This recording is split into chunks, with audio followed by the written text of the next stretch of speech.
Hello everyone, welcome to Advait education. मेरा नाम है अक्षय मिश्रा और हम पढ़ रहे हैं क्लास 11 फिजिक्स की सीरीज। और उसमें हम अपना कौन सा चैप्टर पढ़ रहे हैं? Mechanical properties of solid. Previous video में हमने मैकेनिकल प्रॉपर्टीज ऑफ सॉलिड को चालू किया था, हमारा ये वाला चैप्टर, और स्टार्टिंग की उसकी प्रॉपर्टीज के बारे में पढ़ा था। सॉलिड्स की elasticity, elastic body, plasticity and plastic body के बारे में पढ़ा था। अब हम आगे बढ़ेंगे उसी लेक्चर में। हमने ये देखा था डिफॉर्मिंग फोर्स क्या होती है। अब हम उसी लेक्चर में आगे बढ़ेंगे और नेक्स्ट वीडियो में आते हैं। नेक्स्ट वाला हमारा टॉपिक क्या रहेगा कि सॉलिड्स का कैसा इलास्टिक बिहेवियर रहता है। ठीक है, तो चलिए आगे बढ़ते हैं और देखते हैं। ठीक है, तो नेक्स्ट टॉपिक हमारा क्या आता है, ये क्या है, प्रीवियस वीडियो से ही हम कंटिन्यू करेंगे इस चैप्टर को।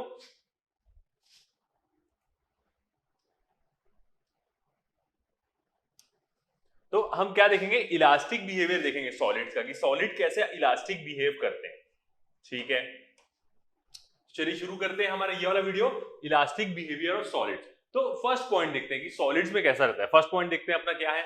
The atoms in a solid are held together by inter atomic और इंटरमोलिकुलर फोर्सेस। मतलब जितने भी सॉलिड्स होते हैं उसमें जो एटम्स होते हैं वो एक दूसरे को कैसे पकड़ के रखे रहते हैं? इंटर एटॉमिक फोर्सेस बोल के, या इंटरमोलिकुलर फोर्स भी बोलते हैं हम। ऑब्वियसली बात है, हर एटम एक जो छोटे छोटे कण होते हैं किसी भी एक सॉलिड के, वो एक दूसरे को क्या करते हैं? अपने एक इंटर एटॉमिक फोर्स से पकड़ के रखते हैं सॉलिड में, तभी तो वो सॉलिड रहता है। यदि हम फोर्सेस की बात करें, कंपेयर करें तीनों फेज में, जैसे सॉलिड की बात करें तो सॉलिड में क्या होती है? इंटर एटॉमिक फोर्सेस क्या होती है? ज्यादा होती है एज कंपेयर टू लिक्विड।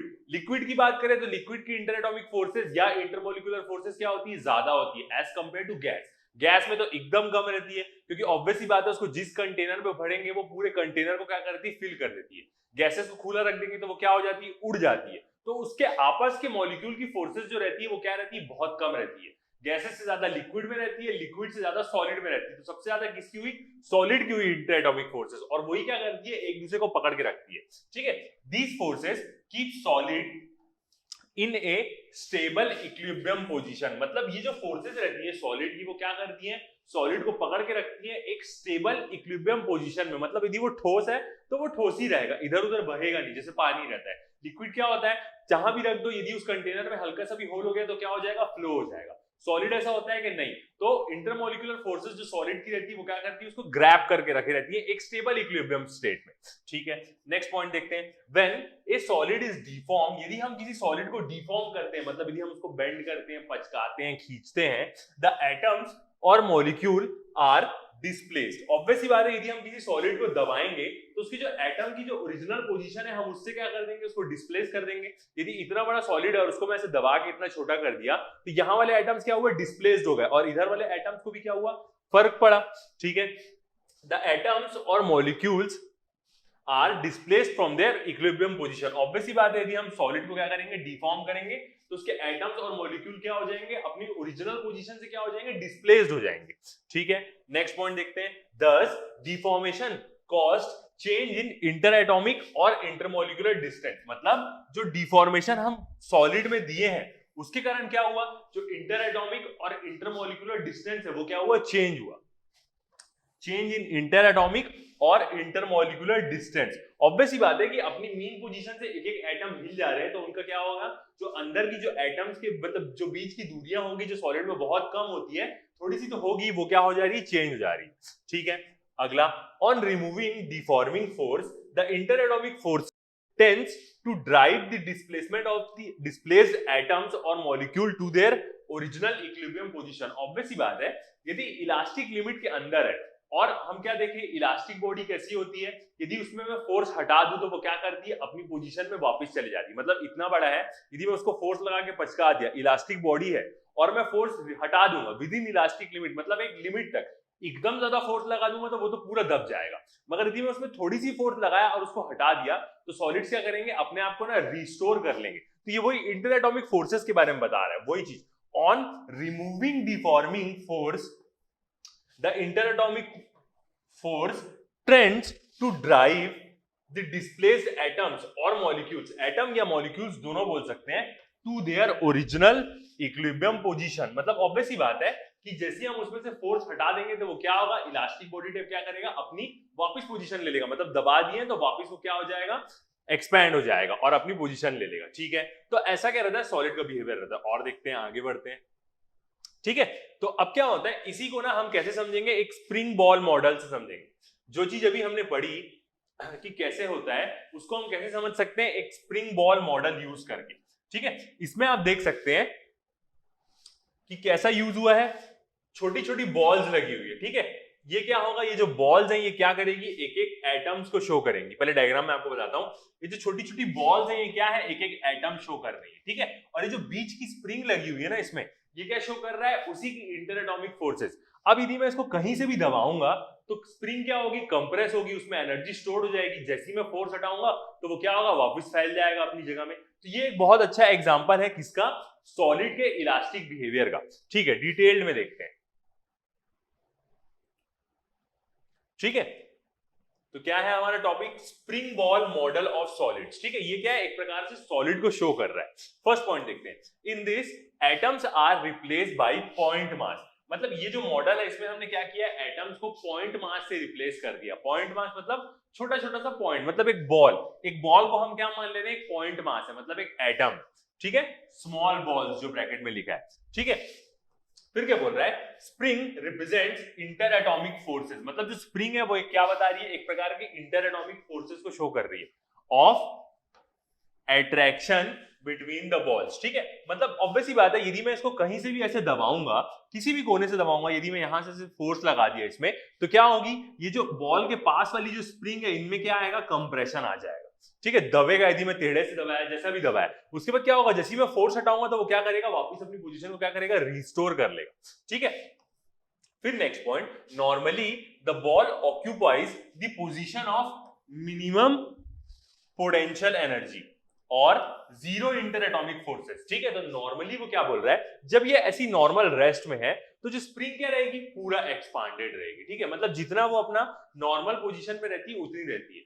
अब स्प्रिंग क्या होता है, जब हम स्प्रिंग को दबाते हैं, स्प्रिंग को जब कंप्रेस करते हैं तो हम बोलते हैं स्प्रिंग के पास क्या आ गई है, पोटेंशियल एनर्जी आ गई। ऑब्वियस ही बात है, पोटेंशियल एनर्जी का मतलब क्या होता है, यदि कोई चीज हाइट में रखे रहती है तो उसके पास क्या है, पोटेंशियल एनर्जी हम बोलते हैं। जब हम स्प्रिंग को कंप्रेस करते हैं तो हम बोलते हैं उसमें पोटेंशियल एनर्जी आ गई है।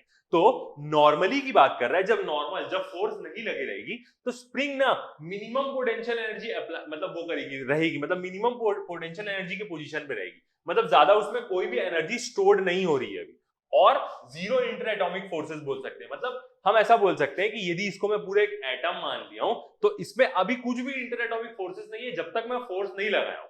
फोर्स लगाऊंगा तो ऑब्वियस ही बात है, स्प्रिंग क्या करेगी, एनर्जी स्टोर कर लेगी और स्प्रिंग की पोटेंशियल एनर्जी क्या हो जाएगी, बढ़ जाएगी। ठीक है, व्हेन, वही चीज जो मैंने बताया, अब उसको थ्योरी में, when any ball is displaced from its equilibrium position, मतलब यदि किसी भी बॉल को डिस्प्लेस करते हैं हम, कोई भी बॉल में फोर्स लगाते हैं, खींचते हैं, कुछ भी करते हैं, और मीन पोजीशन, इक्विलिब्रियम पोजीशन और मीन पोजीशन, मतलब जो नॉर्मल उसकी पोजीशन है बिना कोई फोर्स लगे, the various spring connected to its exerts a restoring force on this ball. ठीक है, ये कंसेप्ट इंपॉर्टेंट है समझना, क्योंकि इसी से हमें क्या समझ में आता है, स्ट्रेस समझ में आता है कि स्ट्रेस क्या होता है। यदि किसी भी बॉल में मैं फोर्स लगाता हूं यहां पे, तो स्प्रिंग क्या करेगी, एक रीस्टोरिंग फोर्स लगाएगी। कैसे, जैसे मैं ये वाली बॉल में ऐसे फोर्स लगाया, ठीक है, तो स्प्रिंग क्या करेगी, जो स्प्रिंग है वो क्या करेगी, रीस्टोरिंग फोर्स लगाएगी एक बॉल में, कि वो बॉल को क्या करेगी, अपनी मीन पोजीशन में जाने वापस बोलेगी। बॉल को बोलेगी कि तेरी पोजीशन ये नहीं है, तेरी नॉर्मल पोजीशन ये थी, तू दब गई है। तो ये जो स्प्रिंग है, मान के चलते हैं, जो बॉल से लगी, ये क्या करेगी, एक प्रकार की ना रीस्टोरिंग फोर्स लगाएगी बॉल में, क्योंकि पहले स्प्रिंग क्या हो जाएगी, कंप्रेस हो जाएगी, तो वो बॉल को क्या करेगी, वापस अपनी मेन पोजीशन में धकेलने की कोशिश करेगी। इसी से क्या होता है ना, स्ट्रेस हमें समझ में आती है। इंटर रिस्टोरिंग फोर्स को ही हम स्ट्रेस बोलते हैं, पर यूनिट एरिया को। ठीक है, ठीक है, आगे बढ़ते हैं। तो स्प्रिंग बॉल मॉडल समझ में आया, ऐसा क्यों रहता है, ऐसा हमने क्यों बनाया, क्योंकि ये सॉलिड्स को समझने में काम आता है। यही क्या बताता है, एक प्रकार से इलास्टिक बॉडी को समझने के लिए काम आता है, कि कहीं से भी मैं इसको दबाऊंगा और फोर्स हटा दूंगा तो वो बॉडी अपने आप को नॉर्मली रिस्टोर कर ले। ठीक है, आगे बढ़ते हैं।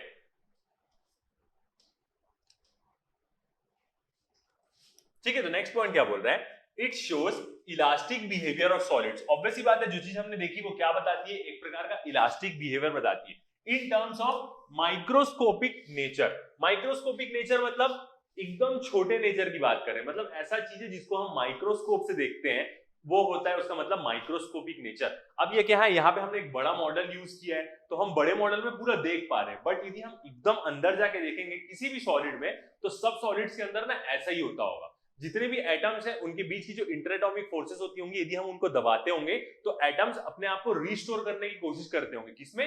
सॉलिड में। लिक्विड में भी ऐसा होता होगा, बट लिक्विड क्या होता है, डिफॉर्म हो जाता है, तुरंत बह जाता है, और गैस में तो बिल्कुल भी फोर्स रहती भी नहीं है, इंटरएटॉमिक फोर्स। ठीक है, नेक्स्ट पॉइंट में चलते हैं। अब रॉबर्ट हुक जो थे scientist and English physicist perform an experiment on spring and found that the elongation produced in the body is proportional to the applied force और लोड। मतलब जो रॉबर्ट हुक थे वो क्या थे, एक साइंटिस्ट थे, और उन्होंने ऐसा एक्सपेरिमेंट किया, यही स्प्रिंग बॉटल वाला, और उन्होंने क्या पाया कि जो भी एक्सटेंशन प्रोड्यूस हो रहा है, एलोंगेशन जो भी प्रोड्यूस हो रहा है बॉडी में, वो क्या होता है, डायरेक्टली प्रोपोर्शनल होता है अप्लाइड फोर्स के। कैसे देख सकते हैं हम इसको?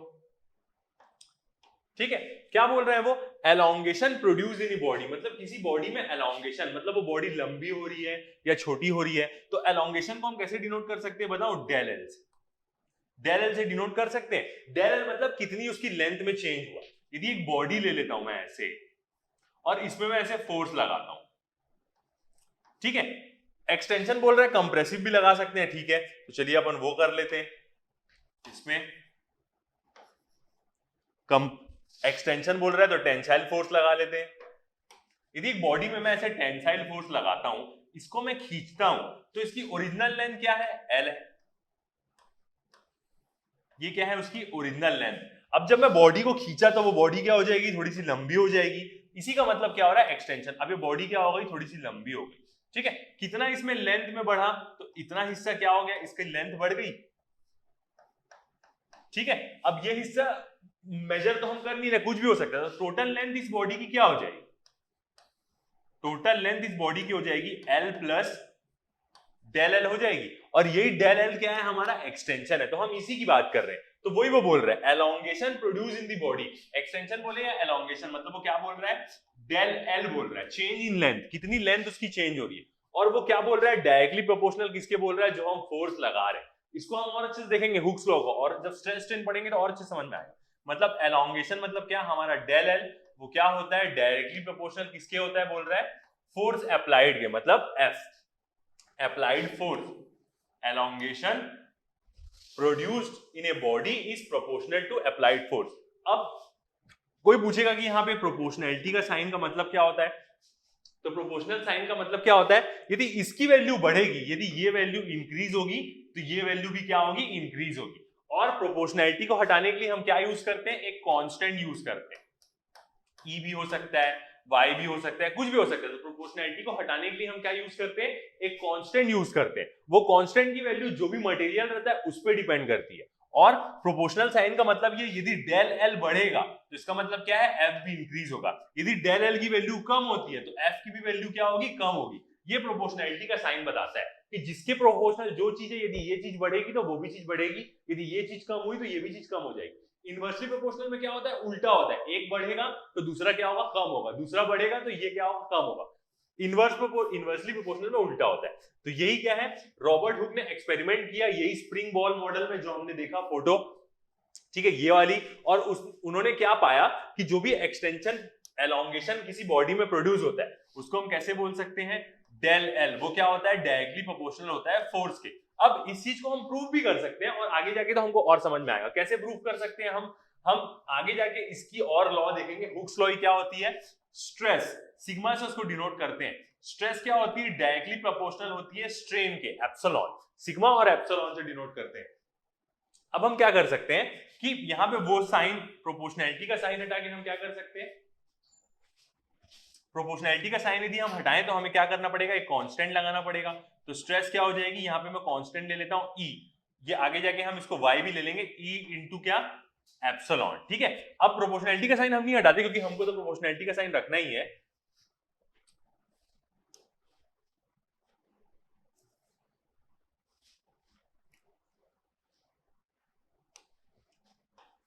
क्या है, del L is directly proportional to F.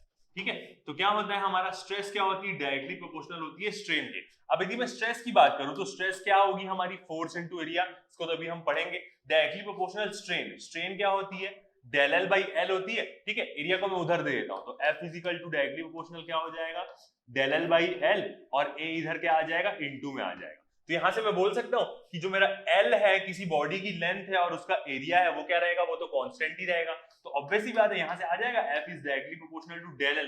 तो इसको हम क्या कर सकते हैं, प्रूव भी कर सकते हैं इस चीज को। आगे जाके हम हुक्स लॉ देखेंगे तो हमको और समझ में ही आएगा। एल और ए क्या हो गए, हमारे कांस्टेंट हो गए। ठीक है, तो यही रॉबर्ट हुक ने बताया। और रॉबर्ट हुक का क्या लॉ उन्होंने क्या दिया, सबसे पहले उन्होंने क्या दिया कि जो एलोंगेशन प्रोड्यूस हो रहा है किसी भी बॉडी में वो किसके प्रोपोर्शनल होगा, अप्लाइड फोर्स के। मतलब del L is directly proportional to F, यही एफ अप्लाइड फोर्स। स्टार्टिंग में उन्होंने ऐसा हुक्स लॉ दिया, आगे जाके हम जब उसको देखें तो वो पता चला कि वो हर चीज में एप्लीकेबल है। ठीक है, वो चीज हम देखेंगे। ठीक है, आगे बढ़ते हैं। अब हमारा नेक्स्ट टॉपिक आता है, जब हम स्प्रिंग बॉल मॉडल के बारे में समझ गए हैं कि बॉल मॉडल कैसा होता है, तो अब हम आगे बढ़ के स्ट्रेस के बारे में समझ सकते हैं कि स्ट्रेस क्या होती है। ठीक है, चलिए देखते हैं।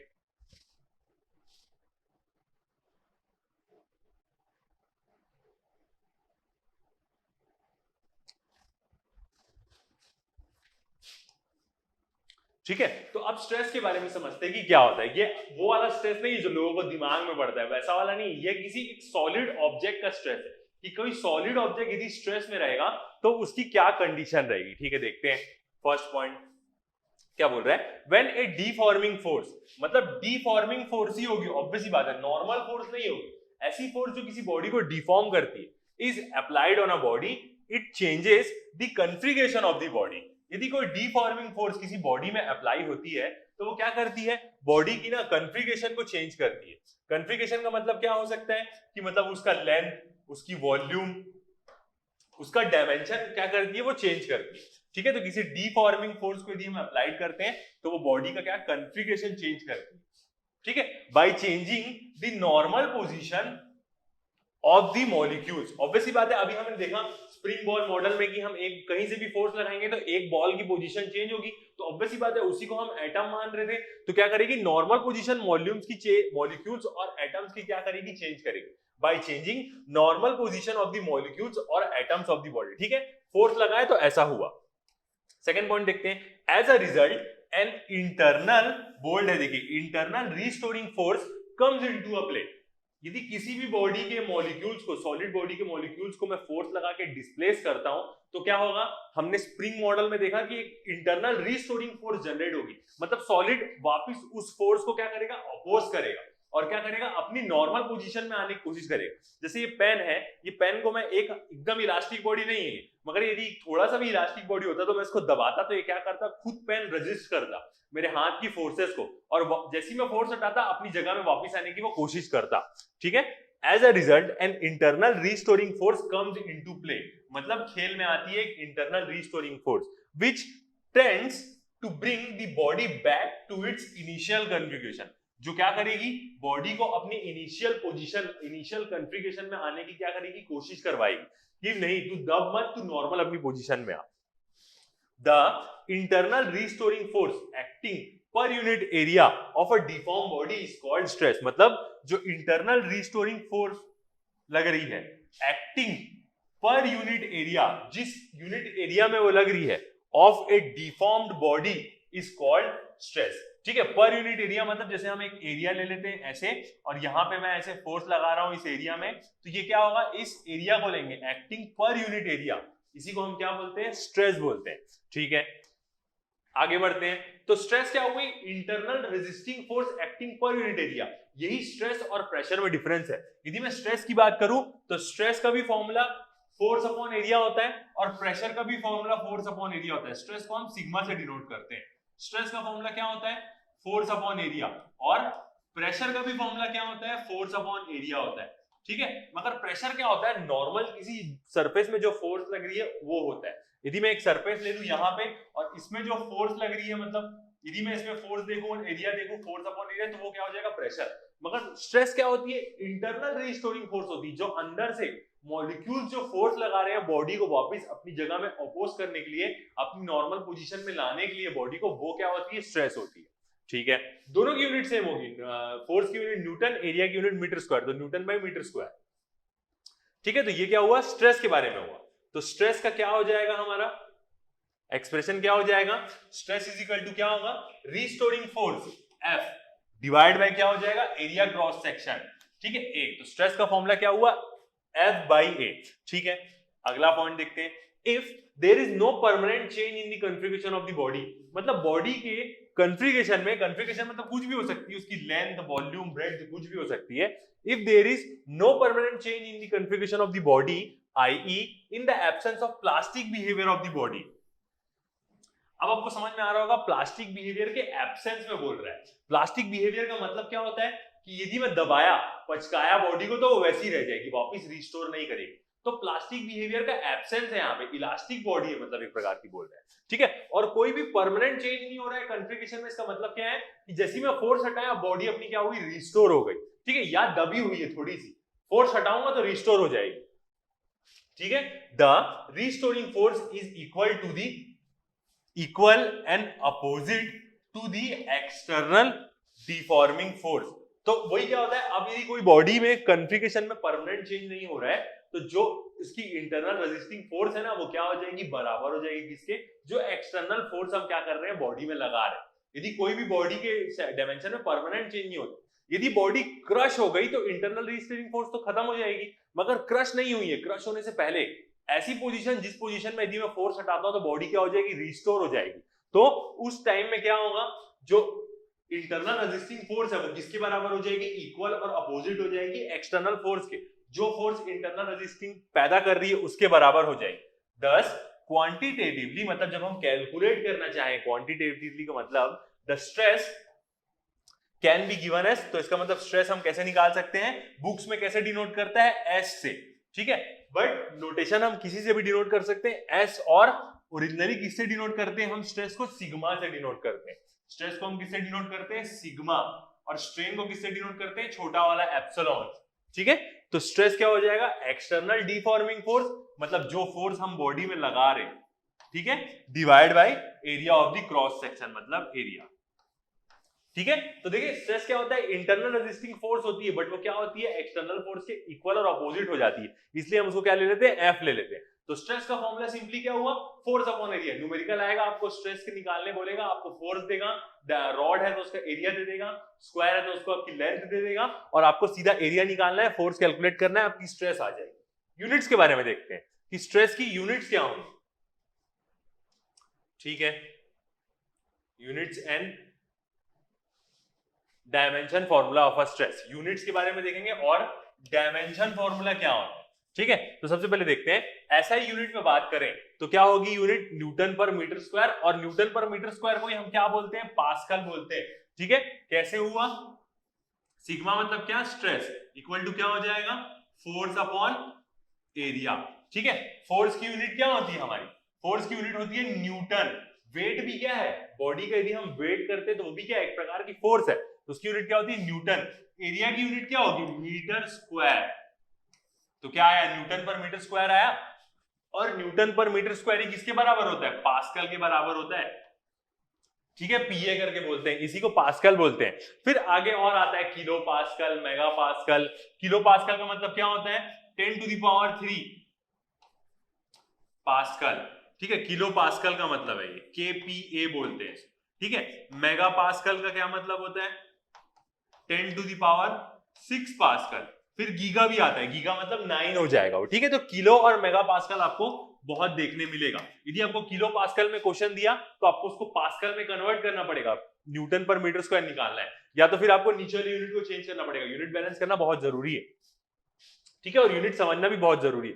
तो स्ट्रेस की यूनिट क्या होती है, न्यूटन पर मीटर स्क्वायर और पास्कल। यही प्रेशर की भी यूनिट होती है, याद रखिएगा, क्योंकि वो भी फोर्स अपॉन एरिया होता है, ठीक है। सीजीएस सिस्टम में देखें तो सीजीएस सिस्टम में क्या होता है, सेम न्यूटन पर मीटर स्क्वायर है। सीजीएस सिस्टम में क्या होता है, फोर्स को न्यूटन के बदले हम क्या लेते हैं, डाइन लेते हैं, और मीटर स्क्वायर को हम क्या ले लेते हैं, सेंटीमीटर स्क्वायर ले लेते हैं। तो आपको एक यूनिट याद करनी है, बाकी सब क्या होगी अपने आप आपको याद आएगी। न्यूटन पर मीटर स्क्वायर एसआई में, यदि मेरे को सीजीएस में लिखना है तो फोर्स को हम किस में लेते हैं, सीजीएस को डाइन में लेते हैं, न्यूटन में, ठीक है। और मीटर स्क्वायर क्या हो जाएगा हमारा, सेंटीमीटर स्क्वायर हो जाएगा, ठीक है। अब यदि हम कन्वर्जन की बात करें कि किसकी वैल्यू कितनी होती है, तो यदि हम एक न्यूटन की बात करूं ना, तो एक न्यूटन क्या होता है, 10 टू द पावर 5 डाइन होता है, ठीक है। 10 टू द पावर 5 का मतलब यह है कि 1 और 1 के पीछे 5 जीरो, ऐसा नहीं एक जीरो के बाद 5 जीरो नहीं, कुछ लोग का ऐसा भी कंफ्यूजन होता है कि 10 लिख दिए फिर 5 जीरो लिख दिए, तो नहीं, गलत हो जाएगा। 1 फिर 5 जीरो, 1 2 3 4 5 डाइन। ये क्या है हमारा, 1 न्यूटन की वैल्यू है। 1 न्यूटन कितना होता है हमारा, 10 टू द पावर 5 डाइन होता है। कभी कभी क्वेश्चन में आपको कन्वर्ट भी करना पड़ेगा, ठीक है। और यदि मैं 1 मीटर स्क्वायर कितना सेंटीमीटर स्क्वायर होता है इस बारे में बात करें तो हम क्या कर सकते हैं, ये भी देख सकते हैं, ठीक है। 1 मीटर स्क्वायर हमारा कितना हो जाएगा, 10 to the power 4 centimetre square, ठीक है। यदि 1 मीटर स्क्वायर को हम क्या करना चाहें, सेंटीमीटर स्क्वायर में कन्वर्ट करना चाहें, क्योंकि ऑब्वियस ही बात है 1 मीटर में कितना होता है, 100 सेंटीमीटर होता है, ठीक है। मतलब 1 मीटर इक्वल टू कितना हो जाएगा, यदि मैं सिंपली 1 मीटर की बात करूं तो 1 मीटर कितना होता है, 10 टू द पावर 2 सेंटीमीटर, ठीक है। मतलब क्या, 100 सेंटीमीटर। अब जब यहाँ पे मीटर स्क्वायर है तो ये भी स्क्वायर हो जाएगा, तो यहाँ पे क्या हो जाएगा, 2 के बदले क्या हो जाएगा, 4 हो जाएगा। तो 1 मीटर स्क्वायर कितना होता है, 10 to the power 4 centimetre square होता है, ठीक है। यूनिट सब याद रखेंगे, ठीक है। अब यदि हम डायमेंशन फॉर्मूला के बारे में बात करें कि डायमेंशन फॉर्मूला क्या होता है, तो क्या हो जाएगा, m l की पावर -1 t की पावर -2। इसको आप क्या कर सकते हैं, कैलकुलेट भी कर सकते हैं, ठीक है। कैलकुलेट करके देखते हैं। स्ट्रेस इज इक्वल टू क्या हो जाती है हमारा, फोर्स अपॉन एरिया, ठीक है। फोर्स मतलब क्या होता है, इसलिए मैंने आपको बताया था, फोर्स क्या होता है, मास इनटू एक्सेलरेशन होता है। तो यहां से आप क्या कर पाएंगे बताऊं, यूनिट निकाल पाएंगे।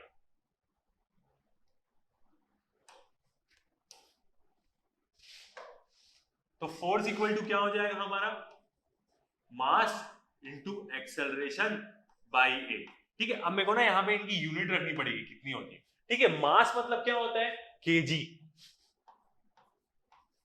ठीक है, इनटू ए। एक्सेलरेशन की यूनिट क्या होती है, मीटर पर सेकंड स्क्वायर। तो मीटर और नीचे डिवाइड में मैं क्या लिख रहा हूं, सेकंड स्क्वायर, ठीक है। एरिया की यूनिट क्या होती है, मीटर स्क्वायर, मीटर स्क्वायर, ठीक है। अब इसको हम डायमेंशन के फॉर्म में लिखते हैं। तो केजी मतलब क्या हो जाएगा, m, ठीक है, इनटू, है ना, मीटर, मीटर क्या होती है, लेंथ, मतलब l, m मतलब क्या होता है, मीटर, मतलब उसको हम लेंथ में लेंगे, ठीक है, डिवाइड बाय, मीटर स्क्वायर भी है तो इसका मतलब क्या होगा, यहाँ पे एक l स्क्वायर आएगा, इनटू, ठीक है, सेकंड स्क्वायर। तो सेकंड स्क्वायर मतलब क्या हो जाएगा, t का स्क्वायर। क्या क्या कट जाएगा, ये लेंथ कट गई और ये 2 कट जाएगा, इसका सिर्फ 1 बचेगा। तो इसको मैं यदि ऊपर लिखूं तो l क्या हो जाएगा, ऊपर आएगा तो क्या हो जाएगा, -1। तो m l की पावर -1, ठीक है। t की पावर क्या है, स्क्वायर है, ऊपर जाएगा तो -2, तो t की पावर -2 आ गया। यही चीज m l की पावर -1 t की पावर -2, तो ये क्या है हमारी यूनिट्स इसकी, ठीक है। आगे बढ़ते हैं।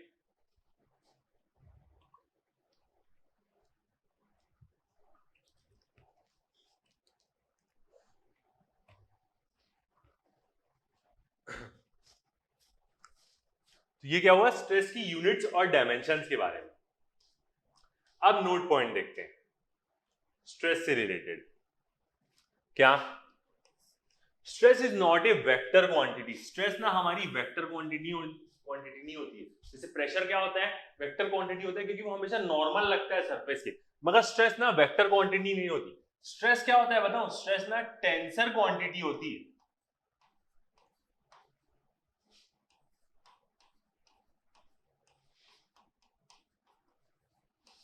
अभी आपको इसके बारे में ज्यादा एक्सप्लेन नहीं करता 11 में कि क्या है, बट ओरिजिनली ना स्ट्रेस क्या होती है, टेंसर क्वांटिटी होती है। मतलब इसको बताने के लिए आपको क्या क्या जरूरत पड़ेगा, मैग्नीट्यूड भी, डायरेक्शन भी और एक प्लेन भी। टेंसर का मतलब क्या होता है, मैग्नीट्यूड चाहिए आपको इसको जानने के लिए, डायरेक्शन चाहिए,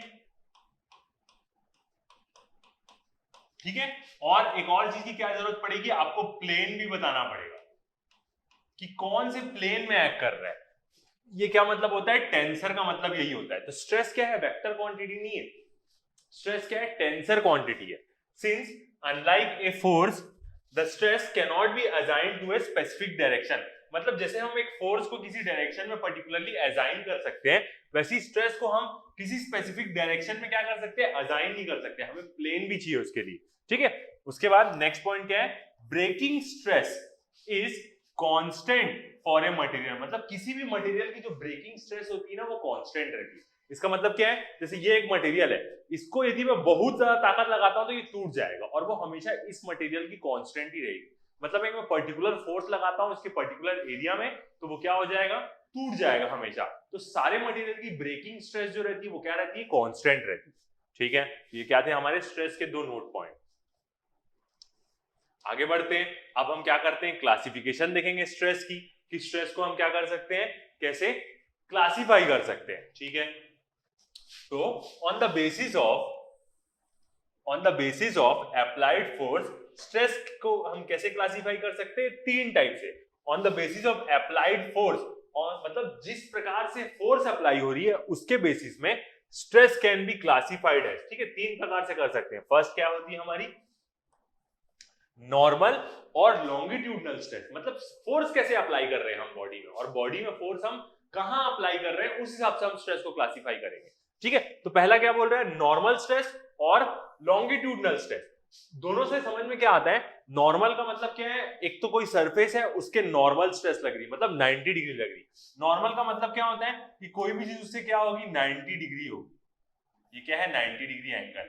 ठीक है, ये क्या है, नॉर्मल किसी भी सरफेस का। सरफेस ऐसा है तो नॉर्मल क्या होगा, ये मतलब ये क्या एंगल बन रहा है, 90 डिग्री, इसका मतलब होता है नॉर्मल का। ठीक है, दूसरा क्या बोल रहा है, लॉन्गिट्यूडनल। लॉन्गिट्यूडनल का मतलब ये है अलोंग दी लेंथ, लेंथ के अलोंग होता है लॉन्गिट्यूडनल, मतलब किसी बॉडी की लंबाई कितनी ज्यादा है। ठीक है, जैसे ये बॉडी है ऐसे, ये है इसकी लेंथ, तो फोर्स कैसे लगेगी, ऐसे लगेगी। मतलब क्या हुआ, लॉन्गिट्यूडनल फोर्स है, ये अलोंग द लेंथ लग रही है, ये इसकी लेंथ है। यदि बॉडी ऐसी हुई, ठीक है, मान के चलिए यदि ऐसी हुई, इसकी लेंथ कैसी है, ये है इस बॉडी की लेंथ, तो इसमें लॉन्गिट्यूडनल फोर्स कैसे लगेगी, ऐसे एफ और ऐसे, मतलब अलोंग द लेंथ, लेंथ के अलोंग लगेगी। तो और क्या है, ऑब्वियसली बात है, नॉर्मल भी है वो उस सरफेस के, जिस सरफेस पे लग रही थी उस सरफेस की भी नॉर्मल भी तो है। जैसे हम ये वाला डायग्राम लिए थे, जैसे ये ऐसे करके हमने कॉन्फ़िगरेशन ली, लॉन्गिट्यूडनल स्ट्रेस लग रही है तो फोर्स कहां लगेगी, अलोंग द लेंथ, ये इसकी लेंथ, और क्या लगी, ये हमारी फोर्स लगी। दो फोर्स लगाते हैं स्ट्रेस के लिए हम, वो देखेंगे। तो एक तो लेंथ के अलोंग लग रही, दूसरी बात ये जो सरफेस है, ये जो सरफेस है इसके 90 डिग्री भी तो लग रही है, परपेंडिकुलर भी लग रही है, इसको इसलिए हम इसको क्या बोलते हैं, नॉर्मल और लॉन्गिट्यूडनल स्ट्रेस लगेगी इस फोर्स से। देखेंगे अभी हम डिटेल में क्या होता है, समझे। तो आपको समझ में आया कि नॉर्मल और लॉन्गिट्यूडनल स्ट्रेस का मतलब क्या है, नॉर्मल स्ट्रेस और लॉन्गिट्यूडनल का मतलब क्या है। तो पहली क्या होती है, नॉर्मल और लॉन्गिट्यूडनल स्ट्रेस। इसमें भी दो होती है, टेंसाइल और कंप्रेसिव, मतलब खींच रहे हैं तो टेंसाइल, दबा रहे हैं किसी बॉडी को लेंथ के अलोंग तो वो क्या हो जाएगी, कंप्रेसिव। खींचे तो टेंसाइल, दबाए तो कंप्रेसिव, कैसे भी लग सकता है। यदि एक बॉडी में ऐसे ले रहा हूं, ठीक है, तो ऐसे इसमें फोर्स लगा रहा हूं तो ये फोर्स क्या हो जाएगी, जब मैं इसको दबा रहा हूं तो ये क्या हो जाएगी, कंप्रेसिव। यदि मैं इसको खींच रहा हूं तो फोर्स का डायरेक्शन क्या हो जाएगा, उल्टा। खींच रहा हूं तो टेंसाइल, दबा रहा हूं तो कंप्रेसिव। ठीक है तो इसमें क्या होती है, नॉर्मल स्ट्रेस, और दूसरी होती है क्या, कंप्रेसिव स्ट्रेस।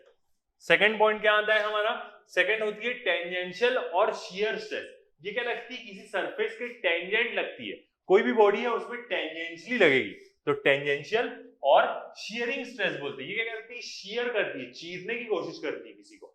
किसी भी बॉडी में यदि एक बॉडी है ऐसे, ठीक है, और इसको मैं नीचे से फिक्स कर देता हूं, ठीक है, सरफेस से चिपका दिया इसको, और मैं इसके एकदम कोने में फोर्स लगाता हूं तो ये क्या करेगी, बॉडी को ऐसे टेढ़ा करने की कोशिश करेगी, ऐसे करके टेढ़ा करने की कोशिश करेगी बॉडी को ये फोर्स। तो इसी का मतलब क्या होता है, शियर, दो प्लेन को आपस में वो करने के लिए। ठीक है, तभी जो फ्लूइड्स होते हैं वो बोलते हैं हम ऐसे ही बहते हैं, एक लेयर एक लेयर एक लेयर तोड़ के, तभी हम फ्लूइड्स में शियर स्ट्रेस निकालते हैं। ठीक है, वो चीज हम देखेंगे अगले चैप्टर में। तो दूसरी क्या होती है, टेंजेंशियल और शियर स्ट्रेस। थर्ड क्या होती है, हाइड्रोलिक और बल्क स्ट्रेस। इसका मतलब क्या है, चारों तरफ से लगेगी उसमें। ऐसी स्ट्रेस जनरली कहां मिलती है हमें, जब कोई बॉडी पानी के अंदर होती है। हाइड्रोलिक और बल्क स्ट्रेस का मतलब क्या है कि हर जगह से इसमें फोर्स लगेगी, हर जगह से इसमें फोर्स लगेगी, कोई भी एरिया ले लो, हर जगह से इसमें फोर्स लगते रहेगी। सब फोर्स का मैग्नीट्यूड क्या रहेगा, सेम, एफ।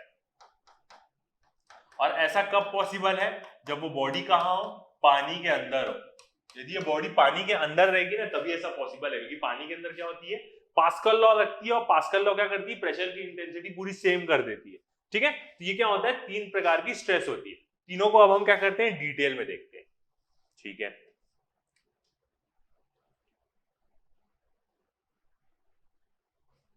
तो फर्स्ट आती है हमारी नॉर्मल स्ट्रेस और लॉन्गिट्यूडनल स्ट्रेस। ठीक है, डेफिनेशन देखते हैं क्या होता है। It is defined as restoring force per unit area. Restoring force per unit area stress तो होता ही है, तो वो हर जगह मिलेगा अपने को। Restoring force per unit area act perpendicular to the surface of the body. ठीक है,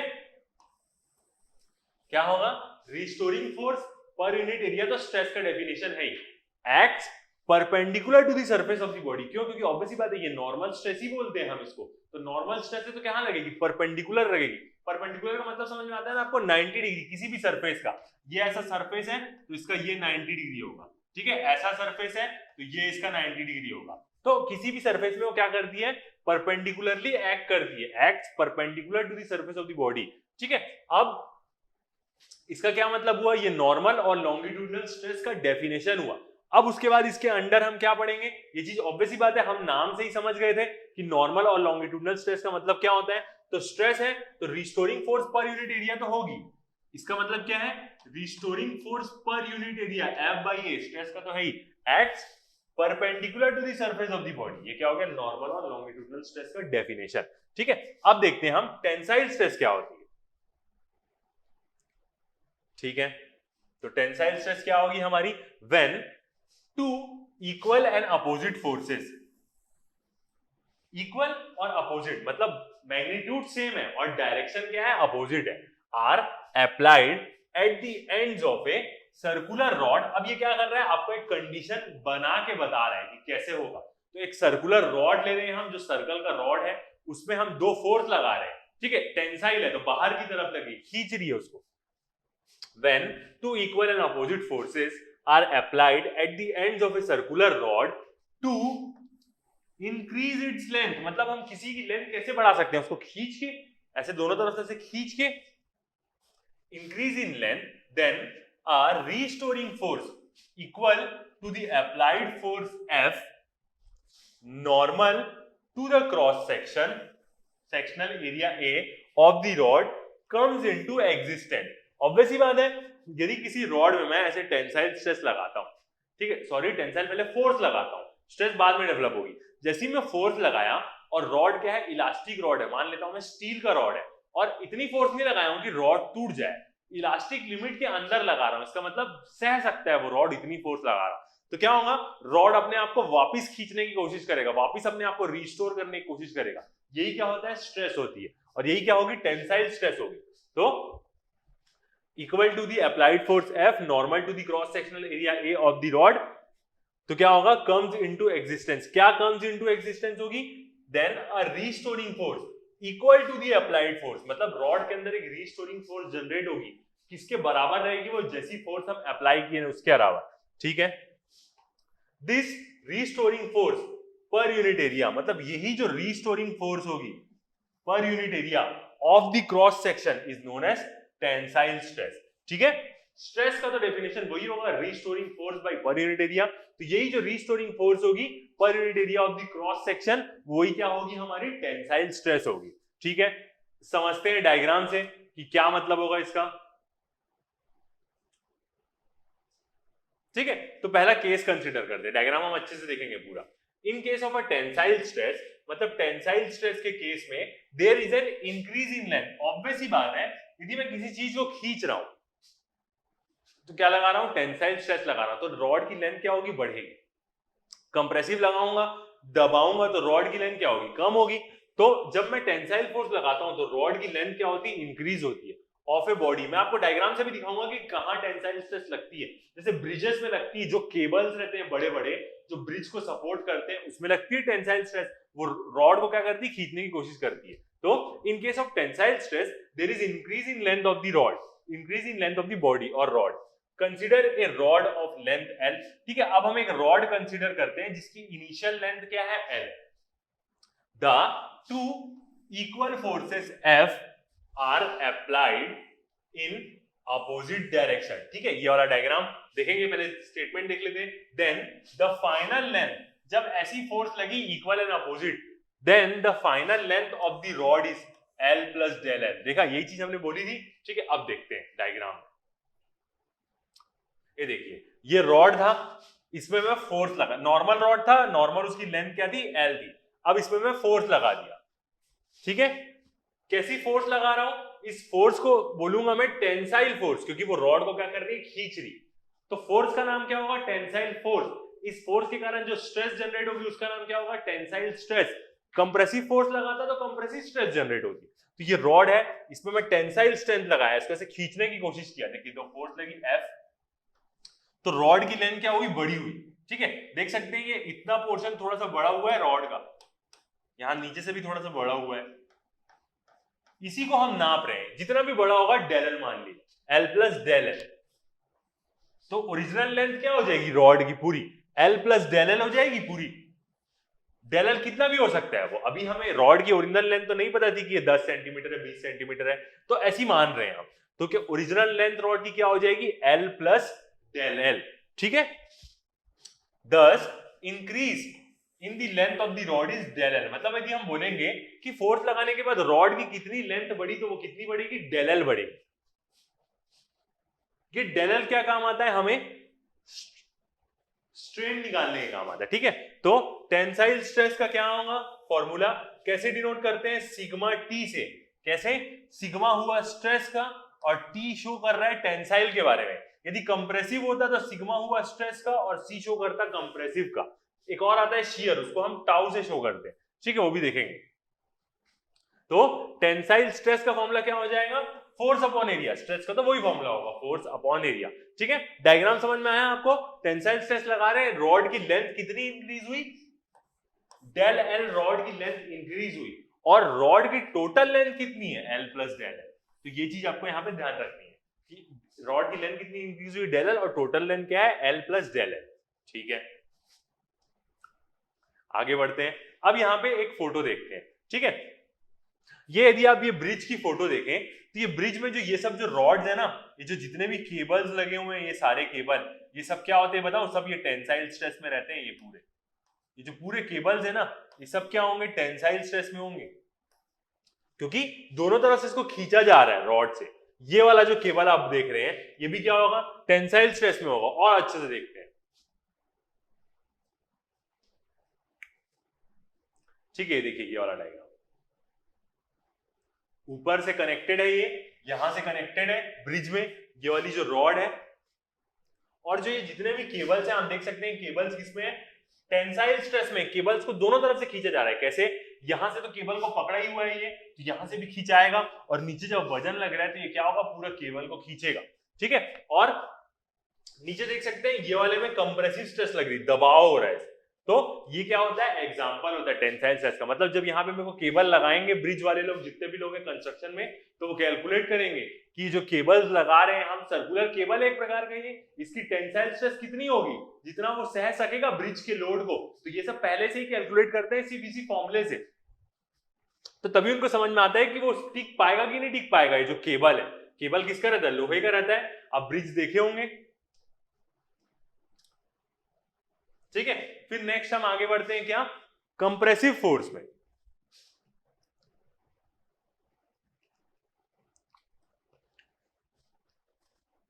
अब सेम जैसे टेंसाइल स्ट्रेस थी, सेम ये भी क्या होगी, वैसी ही होगी। बस इसमें क्या होगा, बॉडी की लेंथ छोटी हो जाएगी। कंप्रेसिव स्ट्रेस क्या बोल रहा है, when two or equal opposite forces are applied at the ends of the rod to decrease its length।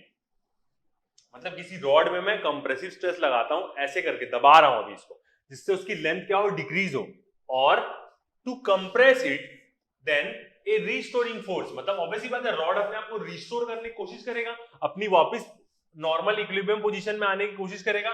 Then again restoring force equal to the applied force, जितनी force में लगाया उसी के इक्वल कम्स इनटू एग्जिस्टेंस। ठीक है, ऐसा लिखना जरूरी है, क्योंकि ऑब्वियसली बात है रिस्टोरिंग फोर्स आती है एग्जिस्टेंस में। सही में जो रॉड क्या करता है, रेजिस्ट करता है। This restoring force per unit area of the cross section, यही restoring force per unit area cross section rod के, उसको हम क्या बोलते हैं, कंप्रेसिव स्ट्रेस बोलते हैं, of the rod is known as compressive stress.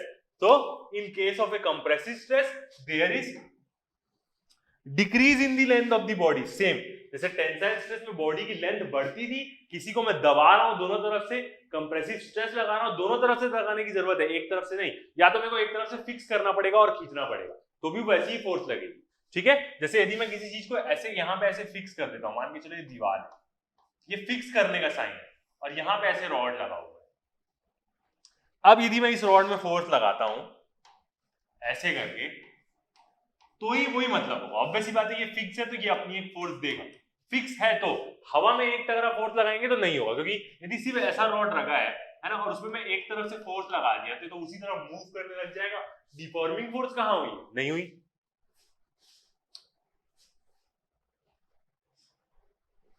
ठीक है, तो in case of a compressive stress there is decrease in length of the body, और स्ट्रेस है तो कैसे कैलकुलेट होगी, फोर्स अपॉन एरिया।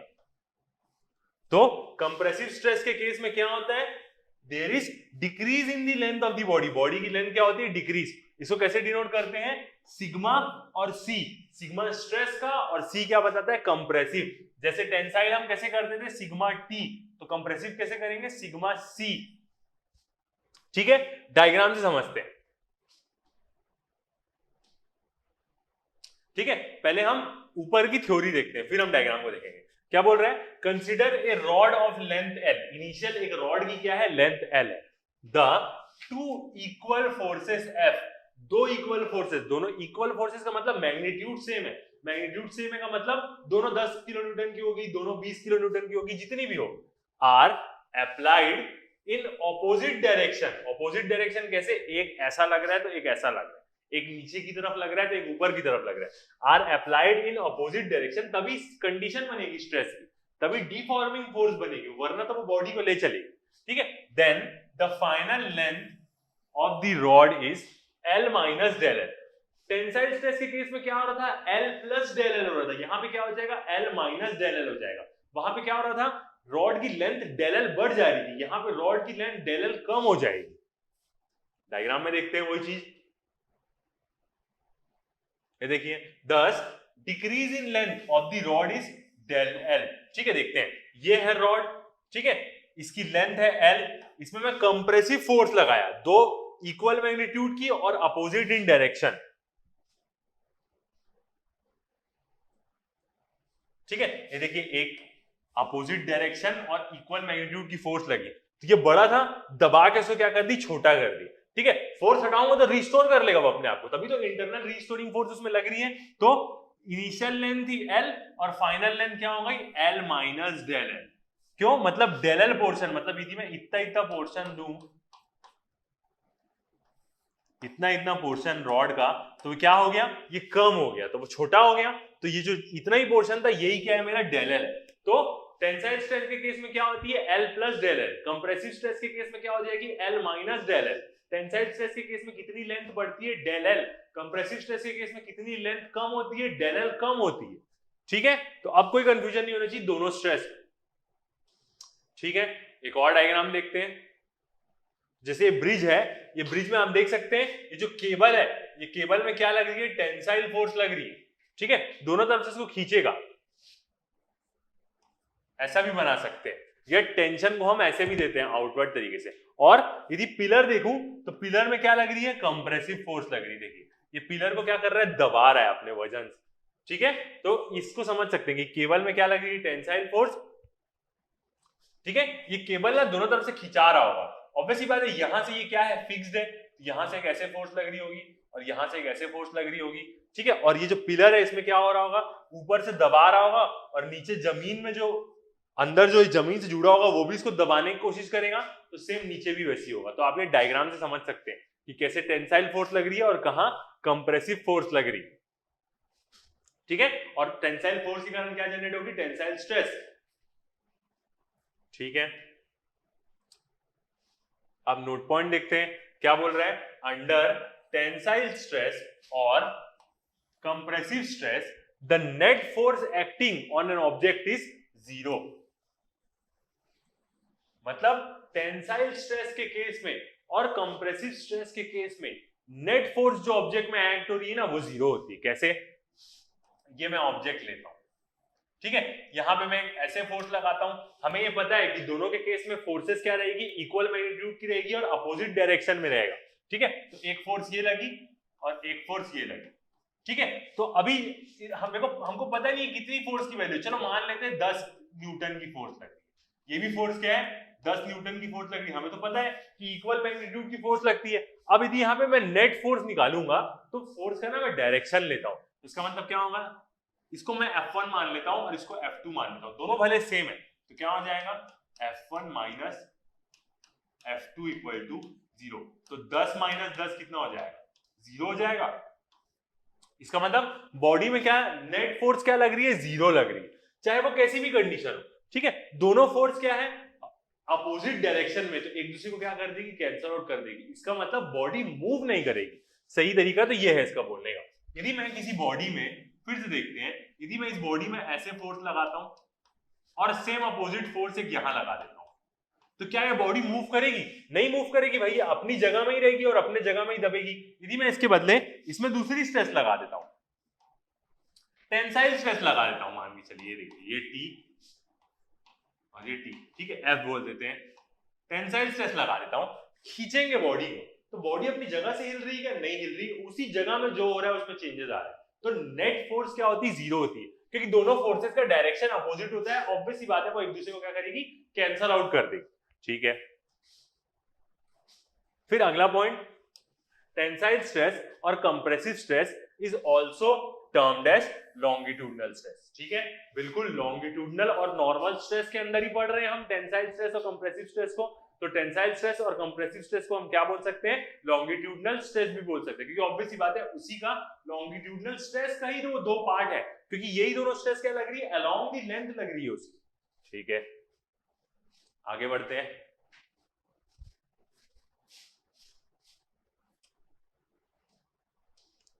ठीक है, तो अभी तक के वीडियो में इतना ही। नेक्स्ट वीडियो में हम क्या करेंगे, टेंजेंशियल स्ट्रेस से शुरू करेंगे।